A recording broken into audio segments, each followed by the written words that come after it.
본문에는 참 많은 사람들의 이름이 나오지요. 하지만 오늘은 우리는 여기에서 2명의 사람에게 우리의 관심을 집중하고자 합니다. 먼저 오늘 본문 5절에는 로마 교회의 성도였던 에베네도에 관해 말해주고 있습니다. 성경은 이 사람을 어떻게 소개하고 있습니까? 그를 아시아에서 그리스도께 처음 익은 열매라 이렇게 말하고 있습니다. 아시아에서 그리스도께 처음 맺은 열매. 이 말로 미루어 보면 아마도 이 사람은 소아시아에서 기독교로 처음 개종을 했던 그 사람들 중에 한 명이었던 것 같습니다. 전에도 말했지만 여기에서 말하는 아시아는 지금 우리가 살고 있는 그 아시아 대륙을 말하는 것이 아닙니다. 이것은 로마의 식민지였던 아시아도를 말합니다. 흑해, 에게해, 지중해로 둘러싸여 있는 그 지역들입니다. 총독이 관할하던 지역이었지요. 그래서 오늘날에는 터키 서쪽에 해당되는 그곳들이 바로 아시아에 속합니다. 요한계시록 2장과 3장을 보면 아시아에 7교회가 나와 있지요. 바로 이곳을 말하고 있는 것입니다. 이 7교회 중에서 바울 사도와 관계가 있는 교회는 에베소 교회였습니다. 5절에서 말하고 있는 에베네도는 아마도 이 에베소 교회에서 처음으로 신앙생활을 했던 것처럼 보입니다. 아시아에서 그리스도인이 되었는데 지금 그는 로마에 있지요. 로마에 있는다는 것은 브리스가와 아굴라 부부가 에베소에서 로마로 올 때에 같이 동행을 해서 지금 로마의 교인으로 있는 것이 아닌지 추측을 하게 됩니다. 자, 에베네도를 특징 짓는 말은 처음 익은 열매라는 말입니다. 처음 익은 열매, 이 말은 원래 제사와 관련된 용어이지요.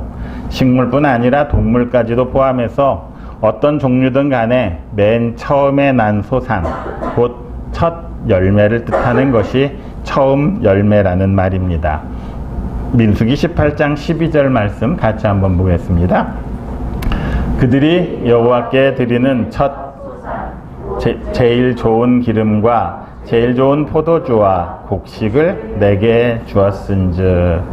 여호와께 드리는 첫 소산으로 무엇을 말합니까? 제일 좋은 기름과 제일 좋은 포도주와 곡식을 말하고 있습니다. 그런데 신명기 18장 4절은 이렇게 말합니다. 같이 읽겠습니다. 또 내가 처음 거둔 곡식과 포도주와 기름과 내가 처음 깎은 양털을 내가 그에게 줄 것이니. 첫 열매로 앞에서 말했던 것처럼 처음 거둔 곡식, 포도주, 기름과 함께 처음 깎은 양털까지도 포함을 하고 있는 것입니다. 그러니까 첫 열매로 거의 모든 것들을 하나님께 구분하고 있다는 것을 알 수 있습니다.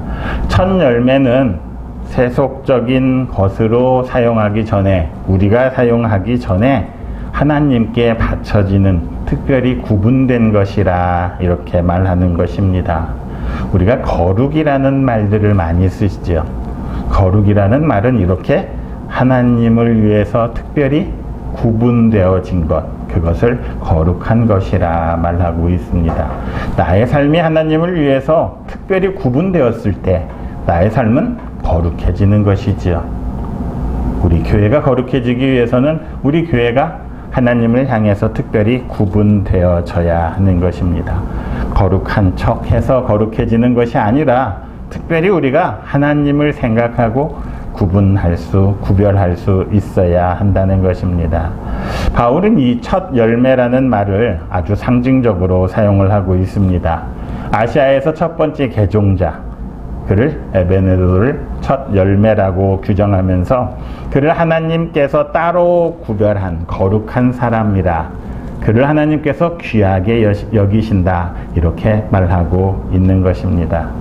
에베네도는 사도행전 19장에 나와 있는 것처럼 바울이 3년간 에베소에서 사역을 할 때 아마 그때 개종을 한 첫 열매가 되었을 것입니다. 바울은 3차 전도 여행 중에 에베소에 도착을 하지요. 처음 석 달 동안은 회당에서 강론을 하고 나중에는 두란노 서원에서 2년 동안 강론을 계속합니다. 아마 이때 에베네도를 첫 신자로 얻지 않았을까 생각을 합니다. 첫 열매, 첫 소산, 마디. 동양권에서는 이것들에 대한 중요도 상당히 중요하게 생각하지요. 우리나라도 왕조의 첫 번째 계승순위는 첫째였습니다. 부모에게 있어서야 자식들은 다 귀하기는 마찬가지일 것입니다.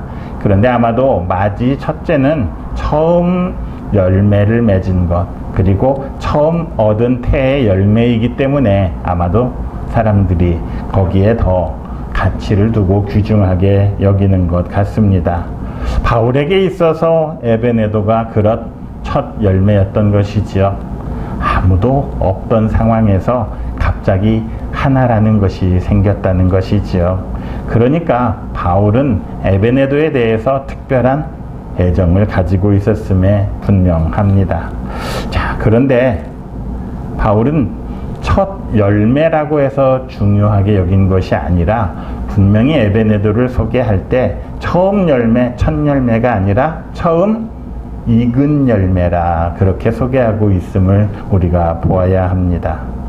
에베소에서 바울이 사역을 했지만 바울이 에베네도만을 집중적으로 양육하고 에베네도만을 전도하지는 않았을 것입니다. 아마 많은 사람들이 바울의 설교와 강론을 들었고 바울로부터 양육을 받기도 했겠지요. 그러니까 바울 당시 에베소 교회에 있던 많은 사람들, 그 사람들 역시 에베네도와 함께 첫 열매로 거두어진 사람들이었다는 것입니다. 그러니까 에베네도만이 첫 열매가 아니라 다른 열매들도 함께 있었다는 것이지요. 그런데 중요한 것은 지금 에베네도만을 말하고 있다는 것입니다. 첫 열매로는 왔으나 그들이 익은 열매가 되지 못했다는 말입니다. 다들 아시겠지만 한 나무에는 많은 열매들이 맺히지요. 하지만 그 열매들이 모두 다 익어서 좋은 열매가 되는 것은 아닙니다. 함께 맺히기는 했지만 좋은 열매로 수확되기까지는 참 많은 어려움들이 있지요. 어떤 열매는 도중에 병을 얻어서 그냥 떨어져 버리기도 합니다. 어떤 것은 벌레가 먹어서 쓸모가 없게 되기도 하지요. 어떤 것은 조금만 있으면 이제 수확할 수 있겠다 그렇게 기대하고 있었는데 우박이 오거나 폭풍이 와서 이를 견디지 못하고 떨어져 버리는 그런 안타까운 경우도 있습니다. 처음 맺혔을 때 얼마나 많은 기쁨을 농부에게 주었겠습니까? 하지만 이렇게 떨어져 버림으로써 그 열매들은 농부에게 실망만을 안겨주는 그런 열매가 될 수도 있다는 것입니다. 과실의 경우만 그런 게 아니라 우리의 신앙생활도 마찬가지지요. 전도의 씨앗, 말씀의 씨앗이 뿌려지면 많은 사람이 복음을 듣고 교회에 출석하게 됩니다.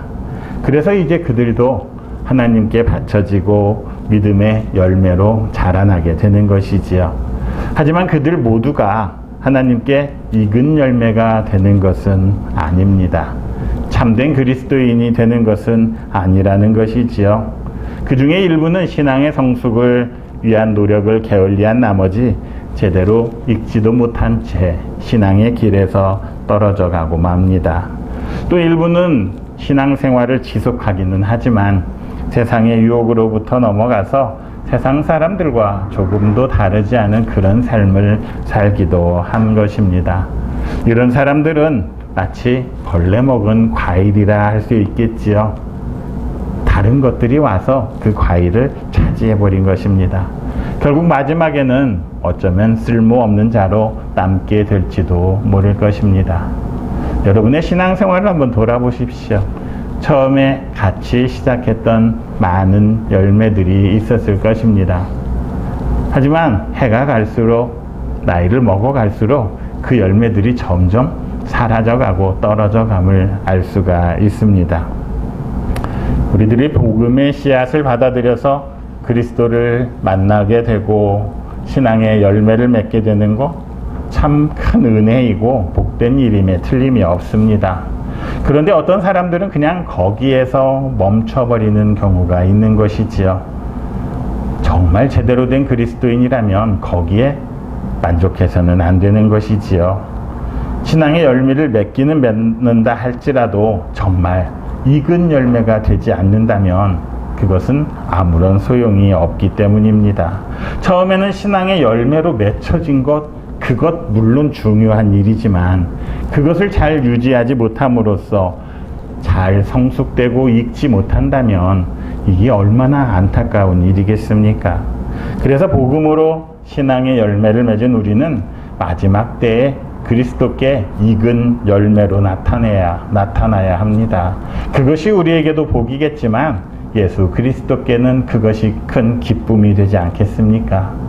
그러니까 우리가 그냥 이 자리에 만족할 것이 아니라 보다 나은 열매로 나아가기 위해서 잘 익은 열매가 되기 위해서 오늘 하루도 열심히 노력해야 한다는 것이지요. 자, 그러기 위해서는 어찌해야 되겠습니까? 항상 목사님들이 상투적으로 하는 말들이 있죠. 말씀 묵상하고 기도하고 그 말씀을 실천하라. 아, 목사님이니까 그런 얘기 하겠지. 하지만 그것이 어쩌면 우리가 익은 열매로 되기에 가장 좋은 방법이고 지름길임을 알아야 합니다. 그렇게 해야만이 우리가 그리스도의 장성한 분량에까지 이룰 수 있는 것 아니겠습니까? 그냥 교회에 다닌다? 그것만 가지고 만족할 것이 아니라 늘 나 자신을 쳐서 말씀 아래에 복종시키는 그런 삶을 사는 것이 우리의 목표이고 우리의 의무가 될 수 있는 것입니다. 물론 이 세상에서 성공하기 위해서는 많은 것들이 필요할 것입니다. 지식도 필요할 것이고 좋은 학벌도 필요할 것입니다. 능력도 필요하겠지요. 그러나 어느 순간에 가면 그것들보다 더 중요한 것이 있다는 사실을 깨닫게 될 것입니다. 내 능력으로만 되지 않는 일들이 있다는 것을 알게 되겠지요. 결국은 우리 주님 안에서 익은 열매가 되는 것이 정말 우리에게 중요하다는 사실을 깨닫게 될 것입니다. 우리가 그렇게 익은 열매가 되어야만이 주님께서 우리에게 맡겨주신 사명과 직분을 감당할 수가 있습니다. 말씀 아래에 나를 쳐서 복종시키지 않으면 어떻게 되겠습니까? 내 맘대로 하는 것이지요. 주님을 향한 헌신도 섬김도 내가 하고 싶으면 하고 하기 싫으면 안 하는 그런 신앙이 되고 맙니다. 주님께 바치는 것, 내가 기분이 좋으면 바치는 것이고 내가 살기 힘들고 쪼들리면 바치지 못하고 안 바치는 것이지요. 그렇게 된다면 그게 바로 열매를 맺기는 맺었지만 그 열매를 익은 열매로 가져가지 못하는 것입니다. 결국 그 열매는 땅에 떨어지고 말 것입니다. 정녕 우리 모두는 주님께 인정받는 주님께 익은 열매로 참 그리스도인들이 되어야 할 때인 것 같습니다. 참 많은 그리스도인들이 있었습니다. 한때는 1200만이 되네 안 되네 논쟁이 붙기도 했었습니다. 그런데 그 숫자가 중요한 것이 아니라는 것이지요. 제대로 익은 열매가 되지 않으면 겉으로는 아무리 많다 할지라도 결국 그것들은 땅에 떨어지고 말 것입니다. 오늘 본문에서 에베네도는 처음 익은 열매라는, 그것도 그리스도 안에서 처음 익은 열매라는 데 중요한 의미가 있습니다. 처음 맺었던 그 열매를 잘 보존해서 결국 주님께 익은 열매가 되었다는 것 아니겠습니까? 자, 그렇다면 우리는 어떻습니까? 우리 성도들은 에베네도처럼 처음 열매가 될 수는 없습니다. 이미 처음 열매는 에베네도와 같은 사람들이 다 차지해 버렸지요. 하지만 처음 열매보다 더 중요한 건 무엇이라 그랬습니까? 익은 열매가 되는 것입니다. 그래서 우리는 처음 열매는 아니지만 제대로 익은 열매가 되기 위해서 노력을 다해야 합니다. 에베네도처럼 하나님 앞에서 주 안에서 잘 익은 열매가 되어서 주님을 기쁘시게 하는 주의 성도들이 되시기를 바랍니다. 다음으로 오늘 본문 13절을 보면 우리가 기억해야 할 또 한 사람이 나옵니다. 그 사람은 주 안에서 택하심을 입은 루포입니다. 사실 루포라는 사람은 우리는 잘 알 수가 없는 사람이지만 초대교회 당시에는 아마도 많은 사람들에게 널리 알려졌을 인물로 추정이 됩니다. 왜냐하면 이 사람은 예수 그리스도의 십자가 사건과 연관이 있기 때문입니다. 여러분은 주님께서 십자가형을 언도받고 골고다 언덕으로 가실 때에 그 십자가를 지고 가시다가 너무 힘이 들어서 지쳐 쓰러진 주님을 대신해서 십자가를 지고 갔던 한 사람을 기억하십니까? 그 사람은 바로 구레네 사람 시몬이었습니다. 마가복음 15장 21절은 이 시몬을 알렉산더와 루포의 아버지라 그렇게 전하고 있습니다. 그러니까 예수님의 십자가를 지었던 구레네 사람 시몬이 루포의 아버지였다는 것이지요. 그러니까 여기 나오는 이 루포는 그 시몬의 아들이었던 것입니다.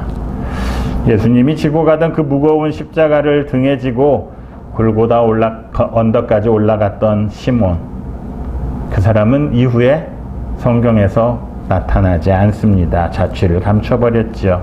그래서 많은 사람들은 사도행전 13장 1절에 나오는 안디옥 교회의 선지자들과 교사들 중에 니게르라 하는 시므온을 구레네 사람 시몬이 아닌가 생각하기도 합니다.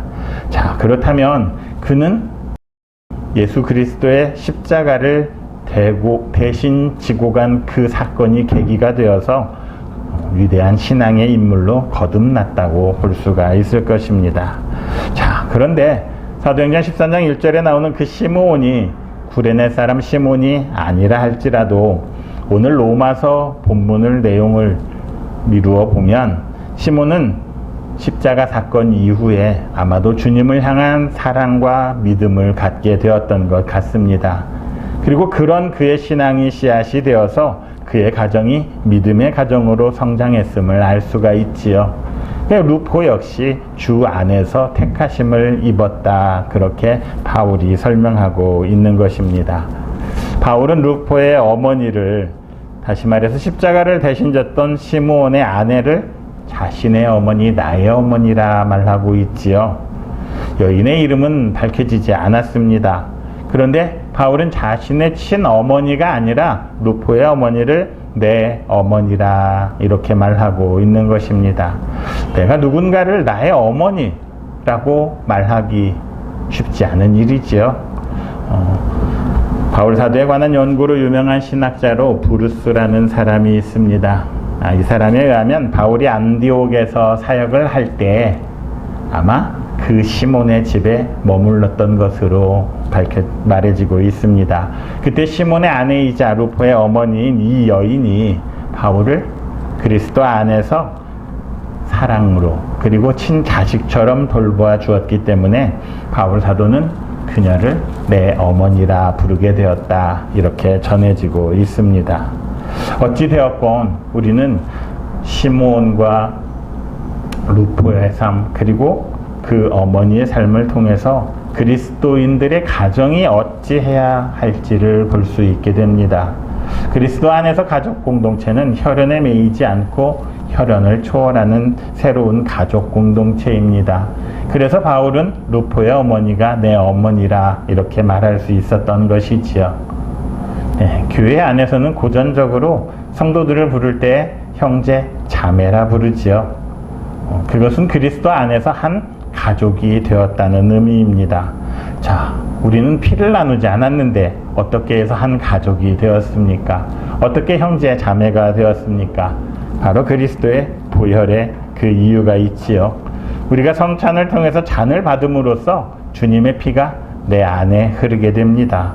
그렇게 우리 모든 성도들은 그리스도의 보혈의 은혜를 나눈 사람들, 함께 누리는 사람들이 된 것이지요. 그러니까 우리 안에는 모두가 그리스도의 피가 흐르고 있는 것입니다. 그런 이유로 우리는 혈연을 뛰어넘어서 정말 가장 큰 힘을 나타낼 수 있는 영적인 가족이 된 것입니다. 자, 그렇다면 말로만 형제 자매라고 할 것이 아니라 진짜 서로를 가족처럼 대해야 하지 않겠습니까? 가족처럼 사랑하고 아껴 주어야지요. 다른 성도의 아픔도 나의 아픔으로 여기고 그의 기쁨도 나의 기쁨으로 여겨야 할 것입니다. 성도가 어려운 일을 당했을 때에는 서로 도와주고 그를 위해서 헌신할 수 있어야 합니다. 바울을 위해서 사랑으로 돌보고 헌신했던 루포의 어머니가 그랬던 것처럼 말입니다. 같은 교회 안에 있는 교인이라고 하면 그래도 조금 낫지요. 그런데 다시 생각해 봅시다. 바울이 안디옥으로 가기 전에 루포의 어머니는 바울을 한 번도 보지 못했을 것입니다. 그냥 주 안에서 한 주님을 믿고 한 주님 안에서 은혜를 나누고 사랑하고 있다는 그 이유만으로 정말 자기의 자식처럼 여겼던 것 아니겠습니까? 바로 그런 일이 우리에게 있어야 한다는 것이지요. 우리는 육신의 가족을 귀하게 여기고 사랑해야 합니다. 그 가족을 위해서 최선을 다해서 봉사하고 헌신해야 하지요. 그와 마찬가지로 영적인 가족을 위해서도 책임과 의무를 다해야만 합니다. 그런데 이와 같은 영적인 가족에 속하면서도 우리가 육적인 혈육들만을 위하고 자신의 혈육들만을 이익을 따지고자 하는 그런 그리스도인들이 있습니다. 어쩌면 그 혈육의 가족들의 공락을 위해서 교회에 오는 것이 아닌가 의심을 하게 하는 경우도 있는 것입니다. 그런데 우리는 거듭난 가족임을 알아야지요.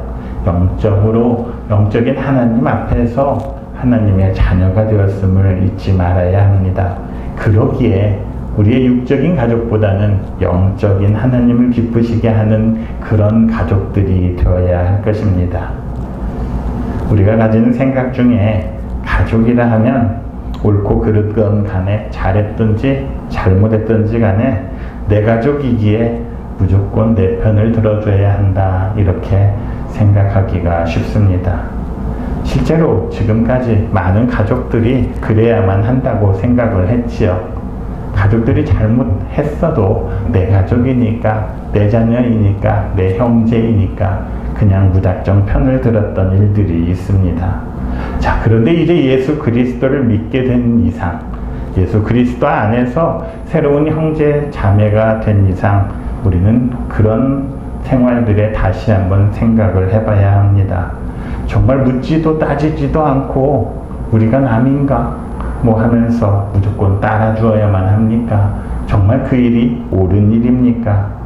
과연 그렇게 하는 것이 예수 그리스도를 믿는 신앙의 양심에 조금도 부끄러운 일이 아닌 것입니까? 내 자녀들에게 비록 옳지는 않더라도 내 혈육의 일이니까 그렇게 하라고 말할 수 있겠습니까? 이제는 하나님의 말씀대로 예수 그리스도의 가르침대로 살아야 하지 않겠습니까? 우리가 들었던, 배웠던 정의와 진리의 말씀에 서서 우리의 삶들을 돌아보아야만 하는 것입니다. 예수를 믿는 사람들에게는 사람의 말이 우선이 아니라 하나님의 말씀이 우선이 되어야 하는 것입니다. 하나님은 정의의 하나님이시고 진리의 하나님이시지요. 바로 그 하나님을 믿고 따르는 사람들, 그 사람들이 진정한 가족인 것을 잊지 마시기 바랍니다. 시몬의 아내였던 루포의 어머니는 바울이 자신의 어머니로 여길 만큼 복음 전도자들 그리고 주의 종들을 따뜻한 마음으로 섬겼던 여인이었습니다. 그로 인해서 루포 또한 그 어머니의 믿음 또한 아버지의 믿음을 본받아서 주 안에서 택하심을 입은 사람이 되었던 것이지요. 오늘 본문에 나오는 택하심을 입은이라는 말은 원어적으로는 탁월한, 우수한이라는 뜻을 지니고 있습니다. 아마도 이 말로 이름으로 미루어 보건대 시몬의 아들 루포는 하나님을 따르는데 그리고 사람을 따르는 데 있어서 탁월했던 사람이었던 것 같습니다. 그래서 아마 그는 로마 교회의 지도자로 일하지 않았을까 사람들이 생각을 합니다. 자, 시몬은 아주 짧은 시간 주님과의 만남을 갖게 되었죠. 그리고 그는 주님의 십자가를 지게 되었습니다. 자, 그걸로 끝나는 것이 아니었다는 것입니다. 자기가 져야 할 십자가가 그게 끝이라고 생각하고 벗어버리지 않고 그는 그 십자가를 지고 고향으로 돌아와서 그의 가족을 섬겼고 교회를 섬겼을 것입니다. 자, 그 그의 모습을 보고 그의 아내를 비롯한 그의 아들까지도 그리스도를 믿는 신앙의 유산을 남기게 되었던 것 아니겠습니까? 결국 루포에게도 그 믿음이 그렇게 넘어갔던 것이지요. 부모 세대의 신앙은 유산으로 남는 것입니다. 그리고 다음 세대는 그 믿음의 유산을 소중하게 여기고 이를 성숙하게 발전시키는 바로 그것이 그리스도인의 가정이 되는 것 아니겠습니까? 가정 안에는 참 많은 것들이 있어야 합니다. 하지만 무엇보다도 그리스도인의 가정에는 신앙, 믿음이 유산으로 남아 있어야 하지 않겠습니까? 사무엘사에 나오는 제사장 엘리는 개인적으로는 하나님을 참 신실하게 섬겼던 사람이었습니다. 하지만 그는 그의 신앙의 유산을 자식들에게 남기는 데는 실패했지요. 그의 아들들이 비록 제사장이기는 했지만 그들은 하나님을 알지 못하는 불황자와 같은 사람들이었습니다. 결국 엘리 제사장의 가문은 어찌 되었습니까? 풍비박산이 나고 말았죠. 어떤 직분이 그 사람의 신앙을 말해주는 것은 아님을 우리가 알 수 있습니다. 그뿐 아니라 우리가 직분에 걸맞지 않는 신앙을 가진 사람들이 얼마나 많이 있는지 우리도 알고 있지 않습니까? 루포는 정말 주님의 택하심을 받을 정도로 그렇게 원래부터 탁월한 사람은 아니었을 것입니다. 아니, 그가 아무것도 안 했는데 그의 신앙이 그렇게 좋아진 일은 없었을 것입니다. 우리가 아주 귀중하고 값진 물건을 가지고 있다면 어떻게 합니까? 그것을 저기 창고 속에 집어넣어 놓고 한 번도 보지도 않고 그렇게 합니까? 아니지요. 하루에도 몇 번씩 꺼내보고 확인하고 손질하고 그렇게 살지 않습니까? 신앙의 유산 역시 마찬가지입니다. 내가 그리스도께 받은 그 은혜 어디 저 구석에 넣어놓고 잘 보관한다고 그렇게 말할 것이 아니라 정말 매일매일 꺼내보고 소중하게 보관하고 잘 감수되고 있는지 확인해야 하지 않겠습니까? 그래야 우리의 신앙도 성장하는 것 아니겠습니까? 아마도 루포는 부모님에게서 받은 그 신앙을 매일 확인하면서 이를 소중하게 생각하고 성장시켜 나갔던 것 같습니다. 자, 그럼 우리는 어떻습니까? 우리는 다음 세대에게 물려줄 신앙의 유산이 있습니까? 한국 기독교는 정말 믿음의 유산을 다음 세대에게 물려주고 있는 것입니까? 한국 기독교는 혹시 교회에 있는 재물만을 다음 세대 자녀들에게 물려주려고 하는 것은 아닌지 생각해 봐야 합니다. 자, 물려줄 유산이 없다면, 믿음의 유산, 신앙의 유산이 없다면 지금부터라도 그 믿음의 유산을 만들어야 하지 않겠습니까? 그래야 우리의 후손들도 예수 그리스도의 은혜 안에서, 주 안에서 택하심을 받는 그런 사람들이 되지 않겠습니까? 오늘은 대림절 셋째 주일입니다. 이미 오신 주님을 기억하고 다시 오실 주님을 기다리는 절기이지요. 기다리려면 무엇인가를 준비하면서 기다려야 되지 않겠습니까? 그날이 정말 도적같이 이르렀을 때 아무런 준비도 없다면 어떻게 다시 오실 주님을 맞이할 수 있겠습니까? 그렇다면 우리 모두 그리스도 안에서 잘 있고 성숙한 그리스도인들이 되기 위해 노력해야 하는 시기, 바로 그 시기가 이 시기 아니겠습니까? 우리의 다음 세대들, 그들을 위해서 우리가 진정으로 믿음의 유산을 남겨주기 위해서 노력하는 그런 절기가 되어야 하지 않겠습니까? 여러분 한 사람 한 사람으로 말미암아서 그리스도 안에서 잘 익은 소중한 그 믿음의 유산들이 대대손손 전해지는 귀한 믿음의 가정들이 되시기를 바랍니다. 여러분 모두가 하나님 안에서 잘 익은 열매들이 되어서 그 잘 익은 열매를 신앙의 유산으로 물려주는 그런 복을 받는 가정들이 되시기를 그리스도이신 예수님의 이름으로 축원합니다.